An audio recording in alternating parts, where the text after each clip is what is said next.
আমাদের যে স্বপ্ন ছিল সেই স্বপ্নগুলো চুরি হয়ে গেছে।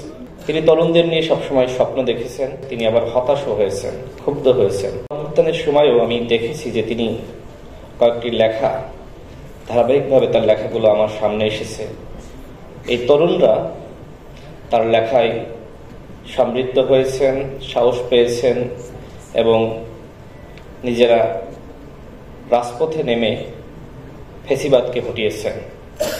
তিনি তরুণদের নিয়ে সবসময় স্বপ্ন দেখেছেন, তবে তার সর্বশেষ যে বক্তব্য যেটা আজকে এখানে প্রচার করা হয়েছে, তিনি আবার হতাশও হয়েছেন, ক্ষুব্ধ হয়েছেন। তরুণদের কাছ থেকে যে প্রত্যাশা ছিল সেটি পূরণ হয়নি। তাহলে আগামী বাংলাদেশ, যে বাংলাদেশের আমরা স্বপ্ন দেখছি, যে বাংলাদেশের স্বপ্ন দেখেছিলেন বদরুদ্দিন উমররা, সেই বাংলাদেশকে আসলে আমরা বিনির্মাণ করতে পারবো না। আমাদের অনেকগুলো গণ অভ্যুত্থান হয়েছে, প্রতিটা গণ অভ্যুত্থানের পরেই আমাদের যে স্বপ্ন ছিল সেই স্বপ্নগুলো চুরি হয়ে গেছে। এখনো হয়তো অনেকটা গণ অভ্যুত্থান নিয়ে নানান ধরনের অভিমান আছে।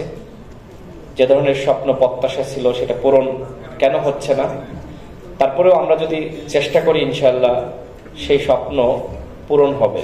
আমি তার জন্য দোয়া করি, মহান আল্লাহ রাব্বুল আলামিন তাকে যেন জান্নাতবাসী করেন এবং তিনি আমাদেরকে নিয়ে যে স্বপ্ন দেখেছিলেন, দেশকে নিয়ে যে স্বপ্ন দেখেছেন, যে বিপ্লব করেছেন এবং আমাদেরকে সাহস জুগিয়েছেন, আমার কাছে মনে হয় যে তার মতন একজন আপসীন মানুষ, আমি এখানে লালা ভাই আছেন, তার সাথে অনেকবার আলোচনা হয়েছে।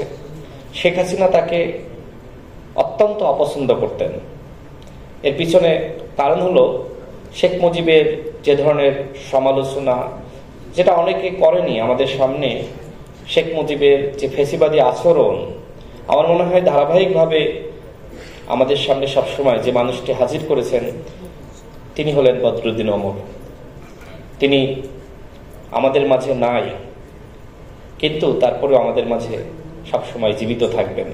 আমরা তার যে চিন্তা, আমরা তার যে চেতনা, সেটা আমরা ধারণ করতে চাই, আগামীর বাংলাদেশ গঠন করতে চাই। আমি সর্বশেষ তার আত্মার মাগফিরাত কামনা করছি।